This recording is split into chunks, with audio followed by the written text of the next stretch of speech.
안녕하십니까. 변입논술의 조윤병천입니다. 1단계 합격자 발표가 나고 이제 2단계 논술 전형을 준비하려면 내가 어떤 강의를 듣고 그 다음에 어떤 식으로 준비를 해야지 경희대학교에 붙을 수 있을까, 이런 고민들 때문에 여러분들이 여러 이제 내용들을 서칭하다가 제 강의를 보겠죠.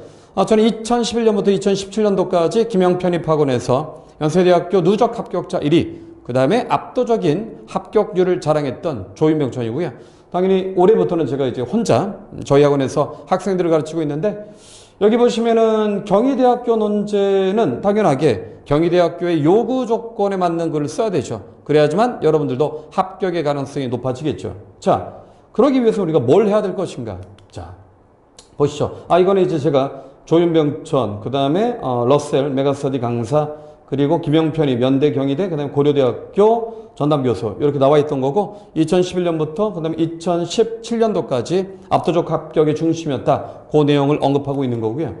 자, 우리가 경희대학교 같은 경우는 학생들이 일반적으로 오랫동안 준비하진 않죠. 저희 합격자들 중에서도 마찬가지로 매년마다 경희대학교 같은 경우는 뭐 6월 달부터 혹은 7월 달부터 하는 친구들보다는 1단계 합격자 발표가 난 다음에 준비하는 친구들이 많습니다. 그만큼 짧은 시간 내에 집중적으로 공부를 하면은 경희대학교 합격 충분히 가능하다. 그 한 예로 제가 이 학생을 드는데, 이 친구는 뭐 그 전에 학교를 다니면서 시험을 본 것도 아니고요. 군대에서 군 휴가를 나와서 만년 휴가 기간 동안에 제 강의를 듣고, 제 강의를 낮 그 다음에 저녁 이렇게 듣고 10편 정도를 썼던 걸로 기억을 하는데, 이 친구 그 정도의 짧은 기간을 통해서 경희대학교의 합격증을 거머쥐었습니다.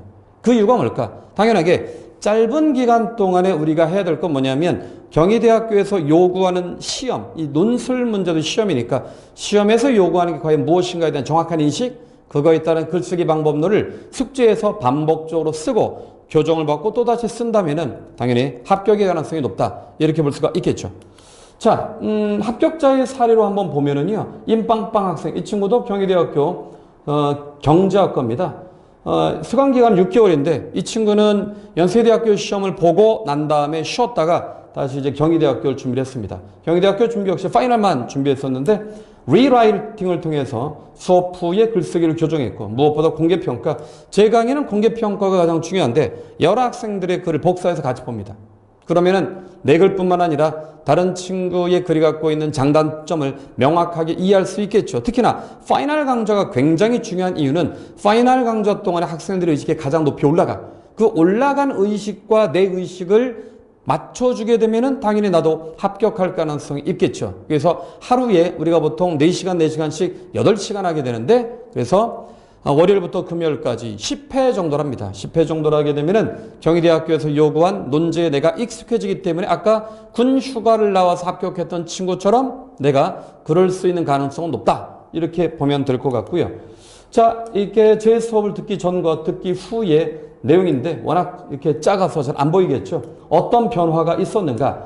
합격자가 수강 전에 작성한 글은 뭐냐면, 분량도 짧고 논제 요구 조건이 뭔지 모르고 일반론, 뻔한 얘기 쓴다는 얘기야. 이거 쓰면 절대로 합격하지 못하죠. 그리고 이제 지적한 다음에 이 친구가 고쳤던 건 뭐냐면, 논제 요구 조건, 즉 경희대학교가 요약하라고 하면 요약만 해야 되고, 비교하라고 하면 차이를 설명해야 되고, 해석을 하라고 하면 주어진 제시문을 통해서 다른 제시문의 의미를 분석하는 거죠. 이게 도표가 될 수도 있고 문학작품이 될 수도 있죠. 사회계열은 주로 도표가 상대적으로 많이 나오고, 인문계열은 문학작품, 특정한 현상의 의미를 분석해 줄 걸 요구하는 건데, 자, 그게 요구 조건에 맞게 글을 쓰는 거죠. 당연히 통념적이고 상식적인 글을 쓰지 않습니다. 즉 남들이 쓰는 걸 내가 쓰게 되면은 본인은 편안하겠지만 당연히 변별력이 없는 글이 될 수 있다, 이렇게 되는 거죠. 그리고 가장 중요한 건 개념화를 시켜야 된다는 건데, 이거 모르면은 경희대학교가 요구하는 걸 여러분은 전혀 이해하지 못하는 거야. 즉 경희대학교는 신입학 전형에서도 컨셉츄얼라이제이션이라고 해서 개념화 자체를 굉장히 강조합니다. 그럼 개념화가 뭐냐? 현상형 제시문, 즉 이론적 개념이 많지 않은 제시문을 가지고 우리가 이것을 이론화하는 건데, 그게 바로 개념화죠. 이거 배우는 거 금방이면 배웁니다. 이걸 인지하지 못하면 경희대학교의 제시문 자체를 그냥 갖다 베낄 수가 있기 때문에 당연히 변별력이 있을 수가 없죠. 자, 2019 대비 경희대 논제 유형 살짝 살펴보도록 하겠습니다. 2015학년도 사회계열, 2015학년도 인문계열인데 내용을 보면은요, 가와 나의 입장을 비교하라고 돼 있어. 비교.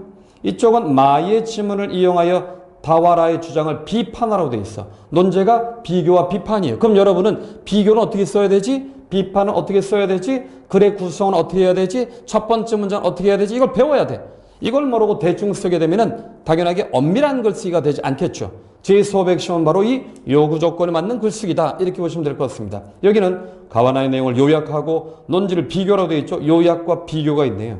그리고 바의 내용을 요약하고 또 요약이 있네. 이를 바탕으로 다라마에 나타난 창의성 발현 조건, 창의성 발현 조건을 논하라. 창의성 발현 조건을 제2심은 바의 관점에서 다하고 라하고 마에 나와 있는 창의성 발현 조건이 무엇인지를 분석해달라는 얘기이기 때문에 여기에서 논하라는 건 해석이야. 자, 이쯤 되면 논술 문제가 어떤 유형이 있는지 대략 알겠죠? 모르겠습니까?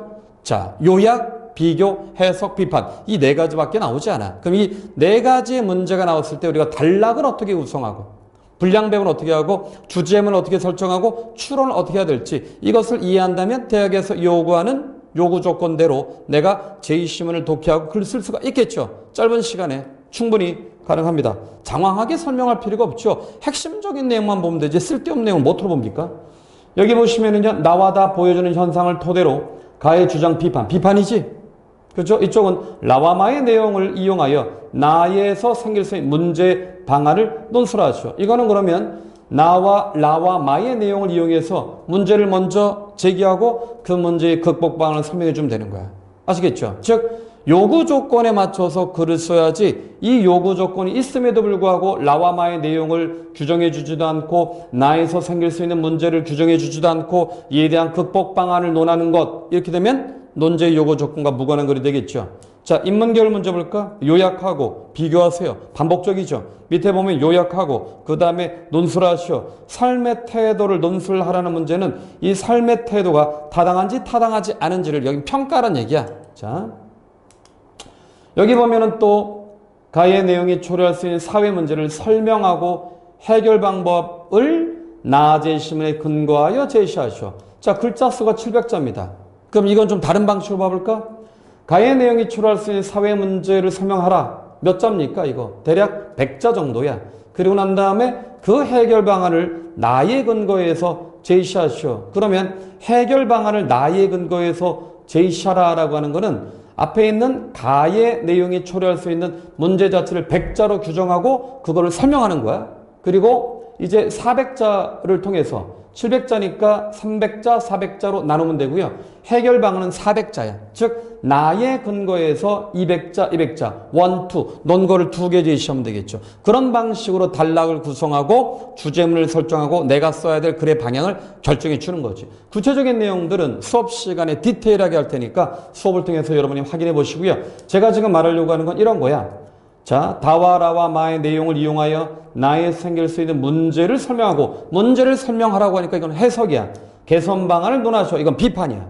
그리고 제2심은 가와 나의 현실 인식을 요약하고 요약이죠. 각각의 논지를 비교하고 요약 비교. 밑에 보면 요약 나와 있고요. 그 다음에 교육 현실을 논하시오. 이건 비판이야. 아시겠죠? 그래서 이 뒤에 나와 있는 문제도 다 똑같습니다.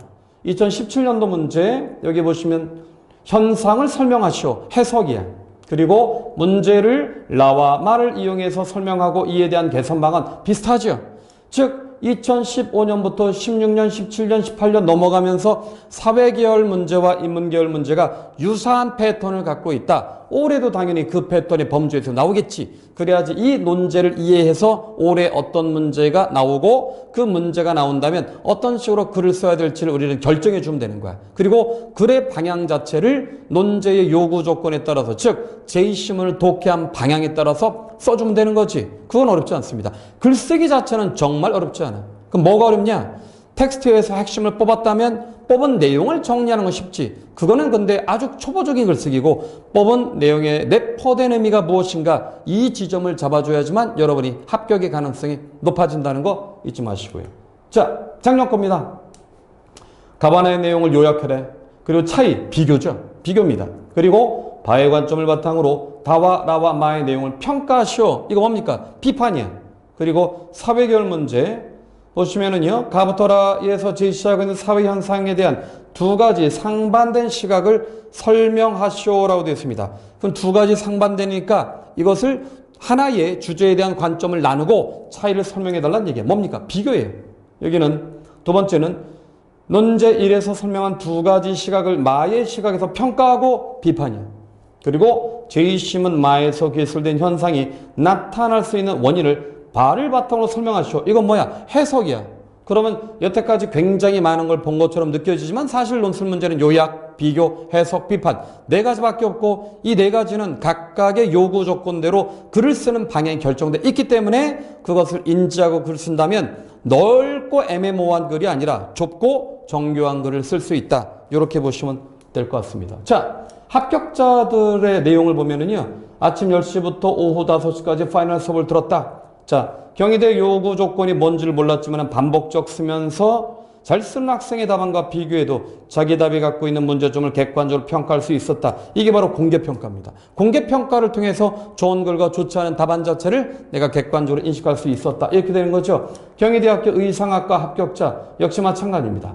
경희대가 좋아하는 답안이 어떤 답안인지에 대해서 설명해 준 것을 듣고 그것을 명심해서 글을 썼다. 이렇게 되는 거죠. 자기가 지원한 과가 워낙 뽑는 인원이 적어서 붙을 수 있을까? 당연하게 압도적인 글을 쓸 때는 내가 잘 써야겠다가 아니라 압도적으로 잘 써야겠다고 생각하게 하고 그거에 맞춰서 가르치기 때문에 학생들이 그리 짧은 시간에 아주 극단적으로 좋아질 수밖에 없겠죠.